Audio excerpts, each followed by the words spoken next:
উফ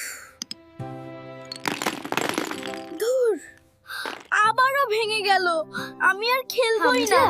তুমি কি কাজ শুরুর আগে সেই স্পেশাল শব্দটা বলেছো? স্পেশাল শব্দ? সেটা আবার কি? এই নাও তোমাদের নাস্তা। ইয়াম্মি, আমি সব খেয়ে ফেলবো। আরে আরে, আস্তে বাবা, থামো থামো। কিন্তু বাবা, আমার খুব ক্ষুধা পেয়েছে। ক্ষুধা তো পাবেই, কিন্তু তুমি কি শয়তানকেও খাওয়াতে চাও? শয়তান? না না, ও কেন আমার জুস খাবে? বিসমিল্লাহ না বললে শয়তান তোমার সাথে বসে খাবে। শুধু খাওয়া নয় বাবা, যে কোনো ভালো কাজ শুরুর আগে বিসমিল্লাহ বলতে তার হয়। মানে আমার খেলার টাওয়ারটা পড়ে গিয়েছিল কারণ শয়তান ধাক্কা দিয়েছিল।